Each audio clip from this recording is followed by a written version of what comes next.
Hello बच्चों, विद्या वाहिनी channel में आप सबका स्वागत। मैं संजीवनी शिंदे आज आपके सामने लेकर आई हूँ आपकी पाठ्य पुस्तक सुलभ भारती से कविता 9। कविता का नाम है सोई मेरी छौनारे। इसके कवि है डॉक्टर श्री प्रसाद। श्री प्रसाद जी के बारे में थोड़ी जानकारी हम लेंगे। 5 जनवरी 1932 आगरा पारना। रचनाएं खिड़की से सूरज, आ रही कोयल, गुड़िया की शादी आदि। परिचय: आपने विपुल मात्रा में बाल साहित्य का सृजन किया है।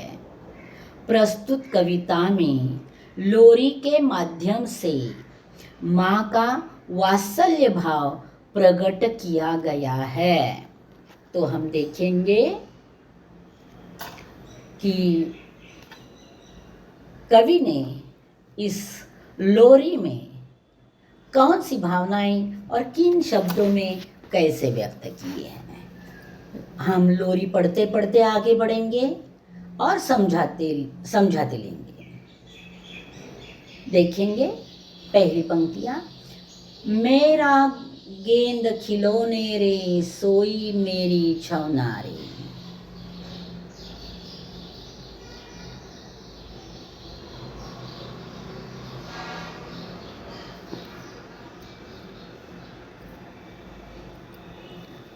झूला झूले सोने का, झूले रेशम की डोरी, मीठे सपनों में खोई, सुन सुन परियों की लोरी। मेरा दीठ दिठौना रे, सोई मेरी छौनारी। मेरा गेंद खिलौना रे, सोई मेरी छौनारी। यानी कवि कहते हैं कि मेरी छौना यानी मेरी सुंदर बिटिया वही मेरा गेंद है, वही मेरा खिलौना है। अब वो क्या कर रही है? झूला झूले सोने का, मेरी बिटिया के लिए सोने का झूला झूले और उस सोने के झूले को रेशम की डोर लगी हुई है। झूले रेशम की डोरी यानी उस झूले के साथ झूलेगी रेशम की डोरी। मीठे सपनों में खोई, और अपने मीठे मीठे सपनों में खोई है। कौन? सुन सुन परियों की लोरी। परियों की लोरी सुनते सुनते जो सो गई है और अपने मीठे सपनों में खो गई है, वह कौन है? मेरा दीठ दिठौना रे। मेरा दीठ यानी आंखों की ज्योति। माँ पिता अपने छोटे से नन्हे से प्यारे से, गुड्डा हो या गुड़िया हो, लड़का हो या लड़की हो, उनको कहते हैं ना मेरे आँखों का तारा है, मेरे आँखों की ज्योति है। वैसे कवि कह रहे हैं उस बिटिया को, वह मेरे आँखों की ज्योति है। दिठौना रे, दिठौना का अर्थ होता है जो आप भी छोटे होंगे तब देखा होगा, अथवा आपने आसपास छोटे बच्चे हैं तो भी देखा होगा। छोटे बच्चों को कपोल पर, गाल पर जो काजल का एक टिक्का लगाया जाता है, गोल निशान किया जाता है, उसे दिठौना कहते हैं। मेरा दीठ दिठौना रे यानी मेरे आँखों की ज्योति, मेरी बेटी जो काजल के निशान को लेकर सोई है, सोई मेरी छौना रे यानी छौना यानी मेरा बच्चा। सोया मेरा बच्चा रे, वह यहाँ लड़की है इसके लिए सोई मेरी बच्ची रे। इस प्रकार कवि ने पहले परिच्छेद में बच्ची के झूले का वर्णन किया है। बच्ची के लिए लोरी कौन गाता है उसका वर्णन किया है, और वह कैसे है इसका वर्णन किया है। अगली पंक्तियां देखेंगे हम।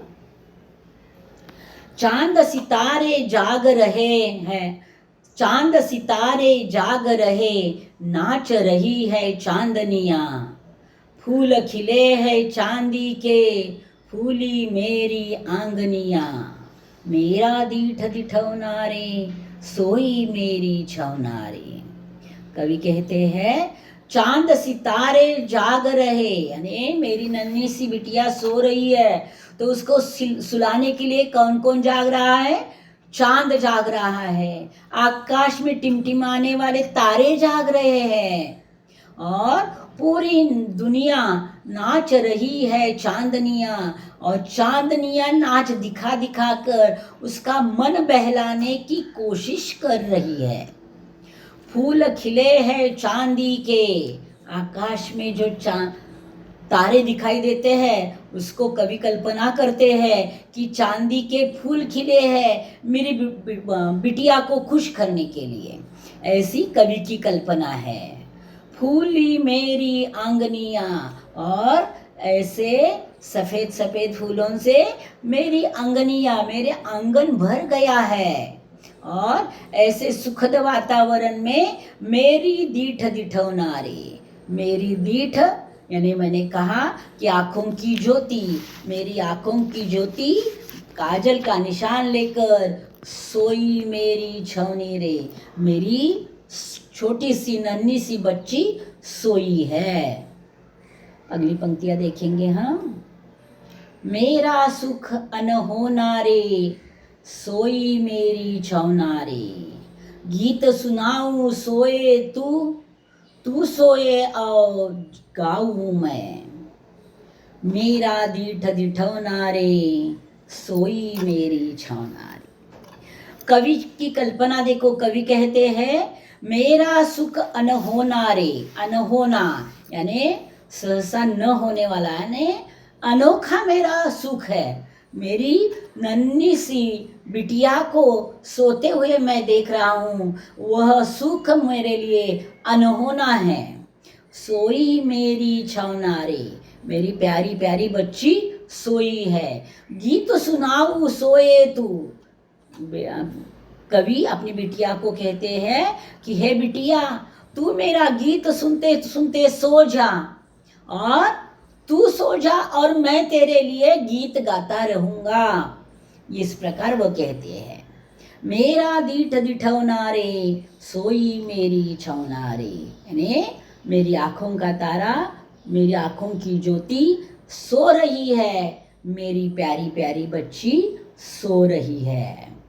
अब अंतिम परिच्छेद है कविता का। जागे खेल उठे तू, हंस हंस तुझ मनाऊं मैं, खिलौनों की दुनिया की सैर तुझे करवाऊं मैं, मेरी प्यारी सलोनी रे, सोई मेरी छौना रे। कवि कहते हैं जागे खेले रूठे तू जाग जाने के बाद तू खेलेगी, तू रूठेगी। रूठना यानी जो बच्चे माँ बाप पर नाराज होते हैं ना, किसी भी छोटी छोटी बात के लिए, उसे रूठना कहते हैं। हंस हंस तुझ मना लूँ मैं, यानी अगर तू जागेगी, खेलते वक्त तू रूठेगी, तो मैं तुझे हंस हंस कर मनाऊंगा और मना लूँगा, मेरा काम ही है तू रूठने के बाद तुझे मनाने का। खिलौनों की दुनिया की सैर तुझे कराऊं मैं, मैंने ढेर सारे खिलौने तेरे लिए लाए हैं, और उन सारे खिलौनों की सैर में, यानी एक एक खिलौना मैं तुझे अच्छे से दिखाऊंगा और सारे खिलौनों की सैर मैं कराऊंगा, यानी घुमा कर मैं लाऊंगा। मेरी प्यारी सलोनी रे, और तू कैसी है? सलोनी यानी सुंदर, तू मेरी प्यारी प्यारी और सुंदर सुंदर सी बच्ची है। छौना यानी बच्ची, और ऐसी मेरी प्यारी प्यारी छौना बच्ची सोई है। यहाँ यह कविता पूरी होती है। ये एक लोरी है जो पिता ने अपनी बच्ची के लिए गाई है। अब हम देखेंगे इस कविता का लेखन कार्य। उसमें सबसे पहले है शब्द वाटिका, नए शब्द। सलोनी यानी सुंदर, छौना यानी नन्हा बच्चा, पाठ्य पुस्तक के अतिरिक्त शब्दार्थ। दीठ यानी आंखों की ज्योति, दिठवना यानी काजल का गोल निशान, अनहोना सहसा न होने वाला। ये कठिन शब्द हो गए। अब हम देखेंगे कविता के शुरू में यह टॉपिक दिया गया है, जरा सोचो और बताओ, यदि सच में हमारे मामा का घर चांद पर होता तो क्या क्या होता। इसके बारे में मैंने लिखा है, आप ध्यान से सुनो, मैं पढ़ रही हूँ और उसके बाद अच्छे से हस्ताक्षर में अपनी नोटबुक में लिख कर रखो। यदि सच में मेरे मामा का घर चांद पर होता तो हर छुट्टी में मैं मामा के घर ही जाता, क्योंकि वहां जाकर मुझे चांद तारों की सुंदरता देखने मिलती, यान में बैठकर अंतरिक्ष में घूमने मिलता, घूमते घूमते मैं वहां की ढेर सारी तस्वीरें खींचता, वहां से पृथ्वी की भी तस्वीरें खींचता। इस प्रकार घूमते घूमते नए वातावरण को देखते देखते मेरी छुट्टी खत्म होती और मैं अपनी अगली छुट्टी के इंतजार में वापस पृथ्वी पर आता। इस प्रकार अगर मामा का घर चांद पर होता तो मैंने लिखा है। अगला टॉपिक है, अपनी कविता के नीचे दिया हुआ स्वाध्याय है, कविता की पंक्तियां पूरी करो। चांद सितारे जाग रहे, नाच रही है चांदनिया, फूल खिले हैं चांदी के, फूली मेरी आंगनिया। दूसरा है, मेरा सुख अनहोना रे, सोई मेरी छौना रे। अगली पंक्ति है, गीत सुनाऊं सोए तू सोए और गाऊं मैं। इस प्रकार कम पंक्तियां पूरी की है, जो पाठ्य पुस्तक से ही है। आप पाठ्य पुस्तक में देखकर ही भी इसे पूरा कर सकते हो। अगला टॉपिक है, भाषा की ओर, यानी वह भाषा की ओर कहा तो वह प्रश्न व्याकरण का होता है। हिंदी मराठी के समोच्चारित शब्दों की अर्थ भिन्नता बताओ और लिखो। यहाँ एक शब्द दिया है, कल, सही, खोल, आई, परत। इनका मराठी अर्थ क्या होता है और हिंदी अर्थ क्या होता है वह हम देखने वाले हैं। पहला मराठी अर्थ होता है प्रवृत्ति यानी रुचि। तुम्हारा कल कहाँ है, साइंस में है, आर्ट्स में है, तुम्हारा कल क्या कहाँ है, यानी खाने में क्या लगता है, तो रुचि या प्रवृत्ति। और हिंदी अर्थ होता है आने वाला या बीता हुआ कल, यानी आज अगर समझ लो गुरुवार है तो कल कौन सा वार था, तो बुधवार, और आने वाला कल कौन सा है, शुक्रवार। इस प्रकार सही का अर्थ मराठी अर्थ होता है स्वाक्षरी, जैसे सिग्नेचर आप कर दो तो वह स्वाक्षरी है। और सही है, हाँ मैं सही हूं यानी ठीक हूं। खोल यानी उगड़ा, जैसे कि ये डिब्बा खोलो, तो मराठी में हाँ डब्बा उगड़ा तो होता है उगड़ा। और खोलना, मैंने बोला कि यह डिब्बा खोलो का खोलना। अगला आई यानी माता, मराठी में माँ को आई कहा जाता है। और हमारे घर मेरी मौसी आई का मतलब आना होता है। उसके बाद परत यानी थर, जैसे कि गोकुल अष्टमी में दही अंडी के कितने थर लगाए थे, कितने परत लगाए थे। थर और स्तर एक ही उपयोग में लाए जाते हैं, तो मराठी में थर कहा जाता है, हिंदी में स्तर कहा जाता है। अब अगला है स्वयंमध्य। अपने परिवार के प्रिय व्यक्ति के लिए 4 काव्य पंक्तियों लिखो। तो आपके परिवार में जो प्रिय व्यक्ति आपकी होगी, पापा होंगे, भैया होंगे, दीदी होगी, माँ होगी, दादा दादी या नाना नानी, जो भी होंगे उनके लिए काव्य की 4 पंक्तियां आपको लिखनी है। वो तो मैं नहीं कर सकती।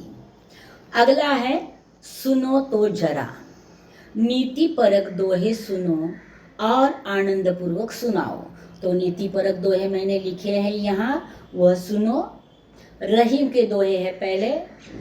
रही मन निज मन की बीथा, मन ही राखो गोए, सुनही अठलही ये लोग सब, बांटी न लहिए कोय।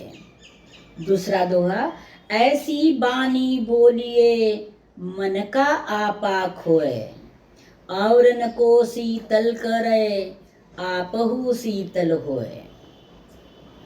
अगला दोहा है तीसरा, रहीम का ही है।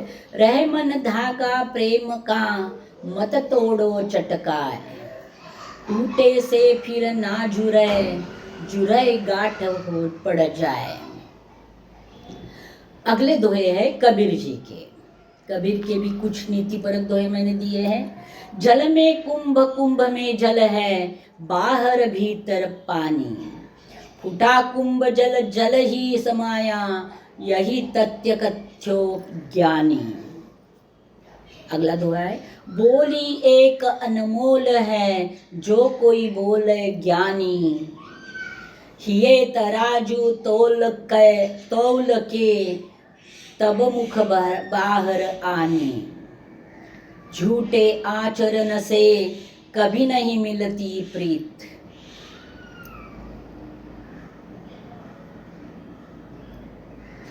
सच्चा मन रखो तभी होगी सही प्रीत। यह सातवां है, गुरु गोविंद दो खड़े, काकू लागू पाए, बलिहारी गुरु आपना आपनो, गोविंद दियो बताए। यह हो गए नीति परक दोहे। इसमें से एक दो भी आपने लिख कर रखे तो चलेगा।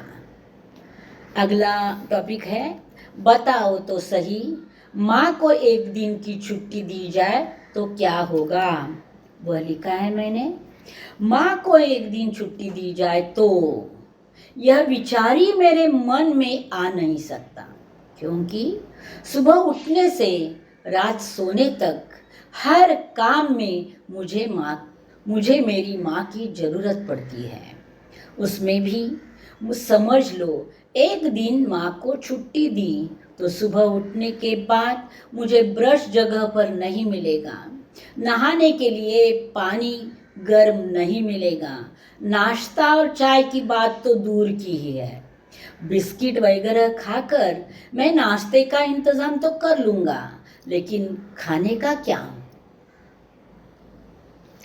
माँ की छुट्टी के कारण घर में खाना नहीं बनेगा, और जो भी चीज़ें मैं दिन भर घर में फैलाता रहता हूँ, माँ उसे समेटती रहती है। वह फैला हुआ सामान कौन उठाएगा। पूरा घर माँ के बिना अस्त व्यस्त रहेगा। इसीलिए मुझे तो लगता है कि माँ को छुट्टी कभी नहीं मिलनी चाहिए। हाँ, लेकिन इस कल्पना से मैं इतना समझ गया कि हर काम में माँ का हाथ बटाने की कोशिश जरूर करनी चाहिए। ऐसे में मैं माँ के काम में हाथ बटाऊंगा, यानी आज से माँ के काम में हाथ बटाने की सोची है। अगला है वाचन जगत। सुभद्रा कुमारी चौहान की कविता पढ़ो और समूह में सुनाओ। मैंने सुभद्रा कुमारी चौहान जी की कविता की कुछ पंक्तियां यहाँ लिखी है। सिंहासन हिल उठे, राजवंशों ने भुकुटी तानी थी, बूढ़े भारत में भी आई फिर से नई जवानी थी, घूमी हुई आज़ादी की कीमत सबने पहचानी थी, दूर फिरंगी को करने की सबने मन को ठानी थी, चमक उठी सन 57 में वह तलवार पुरानी थी, बूंदे ले हर बोलों के मुँह हमने सुनी कहानी थी, खूब लड़ी मर्दानी वह तो झांसी वाली रानी थी। अगला है मेरी कलम से। नियत विषय पर भाषण तैयार करो। वो भाषण मैंने तैयार करके लिख कर रखा है।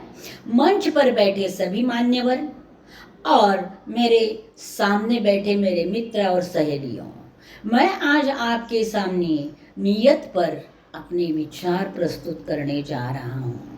नियत यानी इंसान की सोच। जिसकी नियत खराब होती है वह दूसरों के साथ बुरा व्यवहार करता है।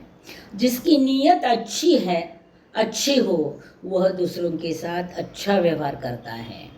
नियत का प्रभाव मानव के पूरे जीवन पर पड़ता है, इसीलिए नियत आपको अच्छी रखना चाहिए।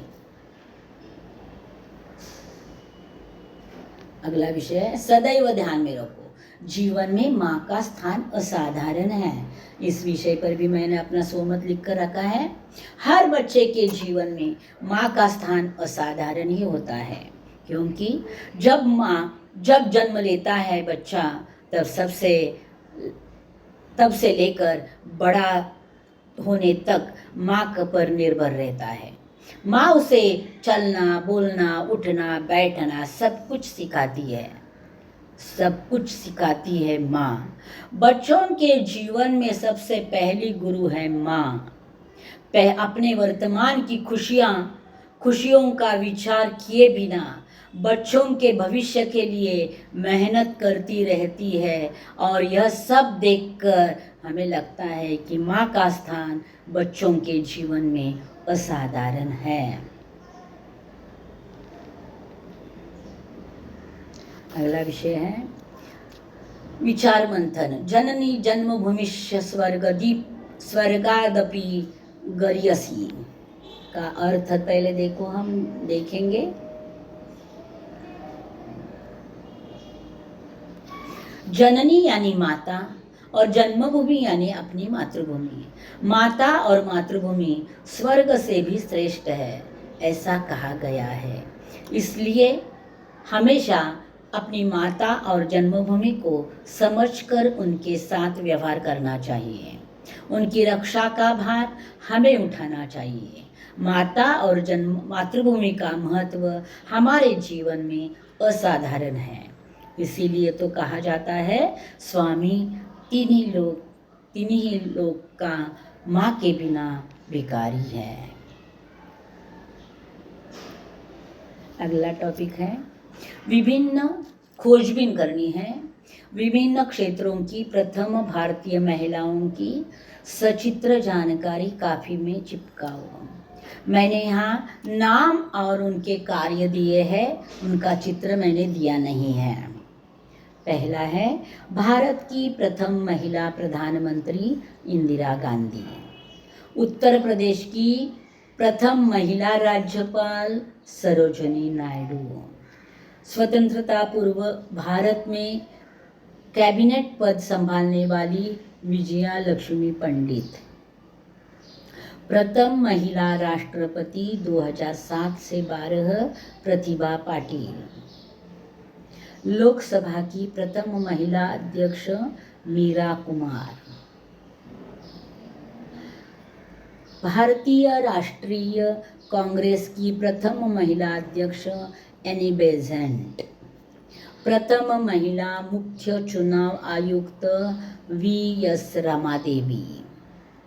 अंतरिक्ष में उड़ान भरने वाली प्रथम भारतीय मूल की महिला कल्पना चावला। उड़ान भरने वाली भारत की प्रथम महिला सरला ठाकुर। ओलंपिक खेलों में पद जीतने वाली प्रथम भारतीय बैडमिंटन खिलाड़ी साइना नेहवाल। भारत की प्रथम महिला आईपीएस अधिकारी किरण बेदी। इस प्रकार मैंने सभी महिलाओं की जानकारी दी है। अब हम देखेंगे अपने पाठ्य पुस्तक में पेज नंबर 25 पर दिया है। अपने परिवार का वंश वृक्ष तैयार करो और रिश्ते और नातों के नाम लिखो। तो पहले देखो, पहले परदादा परदादी, उसके बाद आते हैं दादाजी दादी जी, उसके बाद आते हैं माताजी माताजी पिताजी। माता दादाजी के और बच्चे होते हैं जो होते हैं बुआ मामा और चाचा जी चाची जी चाचा जी। और उसके बाद आते हैं अपने माता पिता के हम, मैं और मेरा भाई। इस प्रकार अपना परिवार होता है, वंश वृक्ष होता है। बच्चों देखो, यह जो सामने चित्र दिखाई दे रहा है वह भी आपके पाठ्य पुस्तक पर पेज नंबर 25 पर है और कहा है जोड़ो हमें। तो इसमें कई शब्द आए हैं, जैसे गिद्ध है, मुर्गा है, ड्रम है, डॉक्टर है, कुत्ता, टट्टू, इंद्रधनुष, फ्लोमिंगो, लगड़बग्घा। यह शब्द कैसे संयुक्त शब्द है, ये संयुक्त शब्द कैसे संयुक्त बने हैं वह देना है। तो वह आधे होकर जुड़े हैं या पाइक हटाकर जुड़े हैं या हल लगाकर जुड़े हैं या र के प्रकार में जुड़े हैं। तो उसका विवरण मैंने आगे दिया है, हम देखेंगे। संयुक्ताक्षर पहले आधे होकर दिया है। फ्लेमिंगो में फ आधा हुआ है, कुत्ता में त आधा हुआ है, डॉक्टर में क आधा हुआ है। उसके बाद पाई हटाकर लकड़बग्घा, ग की पाई हट गई है। हल लगाकर यानी द के नीचे ट के नीचे जो थोड़ी छोटी सी रेट दिखाई देते उसे हल बोलते हैं। तो गिद्ध द को हल लगाकर द जोड़ा गया है। टट्टू में ट को हल लगाकर जोड़ा गया है। र के प्रकार में इंद्रधनुष द को रो जोड़ा गया है अलग प्रकार में। मुर्गा में ग को र जोड़ा गया है अलग प्रकार में और ड्रम में ड को र जोड़ा गया है अलग प्रकार में। तो र के प्रकार भी हमने देखे हैं। इस प्रकार संयुक्ताक्षर होते हैं। बच्चों, इस प्रकार मैंने पूरे पाठ को समझा दिया है। अब आता है मैंने समझा। हर पाठ के साथ मैंने समझा होता है और इसका उत्तर मैं नहीं देती हूँ। इसका कारण यह है कि इस पाठ को, इस कविता को आप एक दो बार अच्छे से सुनो और समझ लो। और आपने क्या समझा, इस कहानी का या इस कविता का अर्थ नहीं लिखना होता है। आपको क्या लगता है इस कहानी से, इस कविता से आपके जीवन के लिए क्या सीख मिलती है, वह आपको लिखने हैं। वो 2-4 वाक्यों में आप लिख सकते हो। और यहाँ अपना यह पाठ पूरा होता है। अब हम यहाँ रुकेंगे। अगला पाठ लेकर जल्दी ही मैं वापस आऊँगी। अगला पाठ है स्वयं अध्ययन और पुनरावर्तन। स्वयं अध्ययन और पुनरावर्तन लेकर जल्दी ही मैं वापस आऊँगी। तब तक इंतज़ार में रहना। धन्यवाद बच्चों।